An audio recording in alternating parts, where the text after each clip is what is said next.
Bonjour et bienvenue à tous à cette nouvelle émission du plateau télé du CIAN, le Salon des Industries du Grand Sud. BPI France, le Lab, le CETIM et d'autres partenaires ont mené une étude sur la transformation digitale des entreprises il y a quelques temps. Nos trois intervenants sont là pour nous expliquer comment devrait se passer un passage à l'ère digitale. Donc, nous sommes avec Pierre-Marie Gaillot, qui est pilote du projet Industrie du futur du CETIM. Bonjour. Bonjour. Avec Élise Tissier, qui est directrice de BPI France, le Lab. Bonjour. Et avec Martine Païs, présidente du groupe CRM MECA, qui fait donc de l'usinage de précision pour le ferroviaire, l'aéronautique, l'armement, tout ça. Bonjour. Bonjour. Alors, BPI France et le CETIM ont travaillé pour comprendre comment les entreprises se transforment à l'ère du digital. Quel est aujourd'hui votre retour d'expérience ? Alors oui, effectivement, on a fait un certain nombre de constats à travers cette étude. Le premier constat, c'est que la transformation digitale est la grande oubliée des PME et ETI. Les chiffres sont assez clairs. On a aujourd'hui, selon notre enquête menée auprès de 1800 dirigeants de PME et ETI, 87% des dirigeants qui ne font pas de la transformation digitale une priorité stratégique. Un autre chiffre aussi qui est flagrant, c'est que 45% des dirigeants de PME et ETI n'ont aucune vision de la transformation digitale pour leur entreprise. Un point que je noterai sur cette transformation digitale, c'est que très souvent, qui dit transfo digital dit digitalisation des process. Or, c'est beaucoup plus que ça. Donc, il faut savoir dépasser aussi, je dirais, la définition un peu stricte de la digitalisation. Et un troisième élément que nous avons identifié à travers notre étude, c'est un profilage de dirigeants d'entreprise. C'est que très souvent, on s'adresse aux dirigeants d'entreprise de la même façon, quel que soit leur niveau de maturité. Et il est important de dissocier les discours. Et un quatrième élément, enfin, pour terminer sur votre question, qui est que le dirigeant doit être en première ligne de cette transformation digitale. C'est certainement pas l'affaire d'un DSI ou d'une direction marketing de mener la transformation digitale, parce que c'est vraiment une transformation qui embarque toute l'entreprise. Et je pense que tout à l'heure, notre chef d'entreprise pourra en témoigner. Si vous avez quelque chose à rajouter, Pierre-Marie Gaillot. Oui, tout simplement pour compléter ce que disait Élise sur le dirigeant en première ligne de transformation digitale. Je me souviens d'une entreprise de chaudronnerie. Chaudronnerie, c'est on va faire des tuyaux, des gamelles et on va les assembler.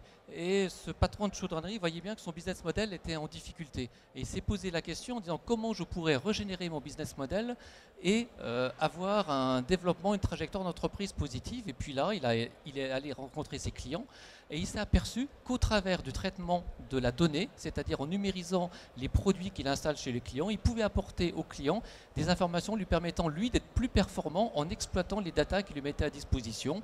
Et aujourd'hui, la mécanique, la chaudronnerie devient le moyen de faire son business model qui est beaucoup plus centré sur la vente de services et de traitement de data. D'accord. Bon, alors vous, au contraire, Martine Païs, votre entreprise a du mal à passer à l'ère digitale. Est-ce que vous pouvez nous expliquer qu'est-ce qui bloque au final ? Alors, qu'est-ce qui bloque ? Tout. Tout, c'est pas compliqué. En fait, je pense que l'entreprise, j'ai un petit peu de mal avec le micro, excusez-moi. Je pense que l'entreprise de mécanique, par exemple, comme celle que je dirige, n'est pas informée, très mal informée. En plus, on n'a pas vraiment le temps d'aller passer un moment sur Internet pour voir ce qu'on entend par digital. Je crois qu'on confond tout. Il faut être humble, il faut le dire. Le chef d'entreprise aujourd'hui qui est dans sa province et qui est dans son travail tous les jours à chercher du chiffre d'affaires et à faire en sorte qu'il sorte de ses ateliers, ne sait pas ce que c'est le digital, ou du moins le sait très peu, ou confond. Est-ce que c'est les réseaux sociaux? Est-ce que c'est la gamme d'usinage que l'on met que l'on digitalise? Est-ce que ça suffit? Est-ce que c'est des robots dans toute l'usine? Est-ce que ce sont des capteurs qui permettent de faire travailler nos machines sans un homme devant? Bon, on se pose des questions, on n'est pas stupide bien entendu, mais on est vraiment, excusez-moi, mais on est à la rue, oui, je crois. On manque cruellement, pas d'information, de formation, tout simplement. Ça va au-delà, il faut passer le cap de l'info, il faut vraiment former les chefs d'entreprise, de PME en tout cas, sur l'ère du digital. Et surtout, particulièrement, dans le milieu que vous côtoyez aujourd'hui, qui est celui, je crois, de la mécanique. D'accord. Donc alors, vous, à la BPI et au CETIM, donc là, vous avez travaillé sur une matrice de transformation digitale. Qu'est-ce que c'est les caractéristiques de cette matrice ? justement? Alors effectivement, en fait, notre volonté, c'était donc de faire le plus de sensibilisation pour les dirigeants d'entreprise. Et donc notre mission principale, c'est de stimuler la réflexion stratégique. Et donc on fait des études sous ce format-là, et avec la volonté d'avoir une approche, je dirais, un peu plus outil. Donc on a travaillé, c'est un premier élément parce qu'on va le poursuivre, on a travaillé sur une matrice qui consiste à partir, je dirais, d'un point A pour aller à un point B, avec un certain nombre de chemins intermédiaires. Cette matrice, je dirais qu'elle elle montre que le digital n'est certainement pas qu'une affaire de technologie. Très souvent, justement, dans digitalisation, il y a plein de choses, et donc c'est souvent associé à la techno, et on a beaucoup d'entreprises qui nous disent finalement quel prestataire de service ou quelle solution je dois trouver pour me digitaliser. Mais la première question qui se pose, c'est quels sont mes enjeux business aujourd'hui, et après quelle technologie va pouvoir me servir ces enjeux business. Donc ça, c'est un premier élément, et on voit que la matrice, dans cette matrice, la technologie n'apparaît à aucun moment puisqu'elle n'est qu'en support. Deuxième élément sur cette matrice, elle est organisée autour de 3 axes. Un axe client, un axe organisation et management, et un axe partenaire écosystème. Pourquoi ces 3 axes? Parce qu'on est sur une transformation globale de l'entreprise, comme je disais tout à l'heure, qui embarque tout le monde. Et le premier élément, et qui concerne toutes les entreprises, que ce soit B2B, B2C, qu'on soit fournisseur de rang 1, de rang 2, de rang 3, quel que soit son secteur d'activité, le client final doit être central pour l'entreprise. C'est lui qui va driver absolument toute l'entreprise. Ce n'est pas tant la question de qu'est-ce qui satisfait mes clients aujourd'hui, que quels sont les points de non-satisfaction de mes clients. Parce que ça, c'est autant d'opportunités de business pour les entreprises en place. Si on pense à toutes les startups qui sont plus startups aujourd'hui, type Uber ou Airbnb, au départ, ils se sont positionnés sur des insatisfactions clients. Et ce n'est pas à moi de refaire l'histoire aujourd'hui. Le deuxième axe, comme je vous disais, c'est l'organisation et le management. C'est-à-dire qu'un dirigeant d'entreprise ne peut rien faire tout seul. Il faut qu'il embarque toutes ses équipes. Et l'orientation client peut être une bonne façon d'embarquer chaque membre de ces équipes, sans oublier le management intermédiaire. Et puis le troisième axe qui est les partenaires, c'est que jusqu'à présent, il y avait une approche très, je dirais, capitalistique, très intégratrice, très verticale des chaînes de valeur. Aujourd'hui, la collaboration, les modes de collaboration évoluent énormément, et donc les entreprises doivent avoir cette capacité à être attractives, à travailler avec d'autres partenaires. Leurs premiers partenaires sont leurs clients et les fournisseurs. Il ne s'agit pas d'aller chercher au départ des partenaires très exotiques. Je laisse la parole à Pierre-Marie pour compléter. Par contre, si vous permettez, pour modérer un peu mon propos, vous avez parlé de ne pas en faire une stratégie. Nous sommes quand même, je pense, nombreux à savoir que demain, ça va être la priorité dans notre stratégie. Ça, quand même, on ne l'a pas non plus, on ne l'a pas perdu de vue. Mais c'est un vrai problème. On ne sait pas par quel bout le prendre. Mais c'est pour ça, cette étude est absolument géniale. Et je vous invite vraiment à la lire, puisqu'elle va vous poser 6 questions simples. Dans ces 6 questions simples, ça va vous donner votre profil de dirigeante en termes de digital. Et si ça s'arrêtait là, vous seriez sur votre fin.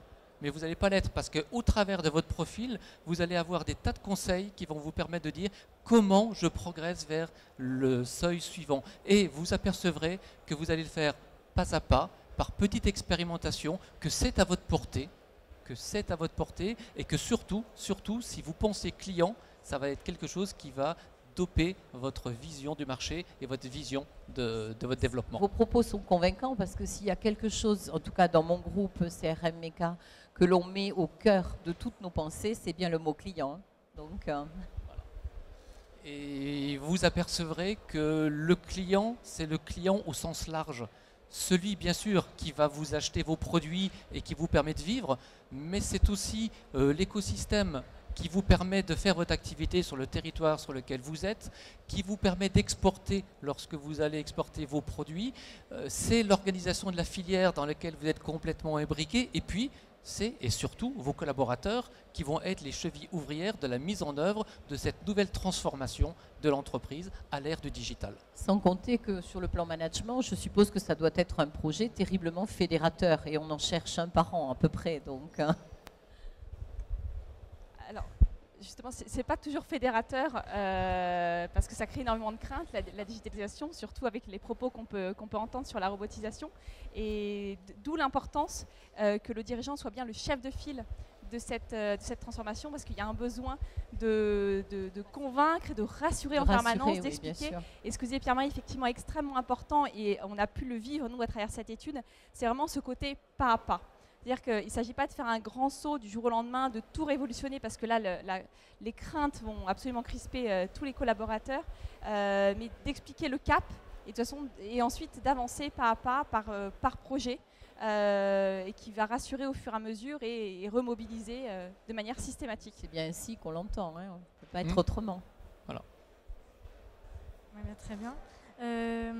Est-ce que vous pourriez nous donner un peu justement les enjeux principaux là, qui vont arriver dans les années à venir justement pour toutes ces entreprises? Qu'est-ce que ça va être? Alors, parmi les enjeux principaux, effectivement, il y en a plein.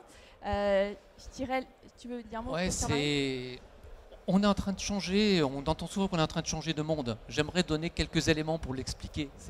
Nous sommes en train de quitter un monde où les choses étaient planifiables et prévisibles. Donc nous pouvions faire des plans d'action avec des modèles programmatiques qui permettaient d'avancer. Nous sommes aujourd'hui dans un monde qui est moins prévisible, donc moins programmable, d'où la nécessité de développer de l'agilité. Mais l'agilité dans les process industriels, l'agilité dans l'organisation et le digital va vous permettre d'apporter cette agilité en notamment vous permettant à vos opérateurs d'en faire non plus des collaborateurs autonomes qu'ils sont sans doute aujourd'hui, mais des collaborateurs responsables, capables de prendre une initiative à partir de deux éléments clés, ce que le digital va leur remonter comme information pour décider, et la structure de management dans lequel la bienveillance et le droit à l'erreur seront les racines de la capacité à prendre des risques et à faire des tests. Alors on commence demain matin. Quand vous voulez. Merci. On va peut-être clôturer sur une dernière question à propos de la French Fab qui a été lancée par la BPI France. Qu'est-ce que c'est l'objectif de ce label ? Alors effectivement, French Fab, c'est un label, une marque qui a été lancée au mois d'octobre par le ministre de l'économie Bruno Le Maire et BPI France. L'objectif de French Fab, je dirais, c'est assez simple, c'est de faire comme la French Tech, mais pour l'industrie. Donc c'est donner une image positive de l'industrie française, c'est d'être en mesure d'exporter cette image de l'industrie française en dehors de nos frontières. On a beaucoup parlé d'industrie 4.0 en Allemagne, on en a beaucoup parlé de Mittelstand, mais tout ça c'est aussi une capacité à raconter une histoire, c'est une capacité à porter un récit au-delà des frontières allemandes. Bien, aujourd'hui la France veut faire la même chose et la marque French Fab a cet objectif-là. Et donc, évidemment, ce qu'on souhaite à toutes les entreprises industrielles, c'est de pouvoir en bénéficier. Pour exporter, c'est une chose, mais aussi, on n'a pas eu le temps d'en parler pendant ce débat, pour attirer des talents, parce que c'est véritablement un enjeu. Les talents qui sont à tout niveau de l'entreprise, pas simplement au niveau managérial, mais aussi au niveau des opérateurs, des techniciens. Et donc, aujourd'hui, l'industrie doit faire de nouveau rêver. Et c'est un des objectifs de la French Fab. Ben, merci à tous d'être venus et d'avoir participé à ce débat. Il y a peut-être un endroit où on peut lire votre étude déjà et puis où on peut vous retrouver chacun, un site ou quelque chose. Alors, Élise va vous dire effectivement que l'étude elle est sur le site BPI, qui a un super bouquin qui existe. Il y a sur ce salon un espace. Et aujourd'hui, il y a plusieurs collaborateurs de BPI qui sont là pour vous écouter et vous faire un petit test de votre niveau de maturité digitale, vous tenir par la main pour faire les premiers pas et continuer à ce que ce sourire reste éclatant. Merci. En ce qui nous concerne, vous pouvez nous trouver sur le site www.crm-meca.fr. Très bien. Merci beaucoup.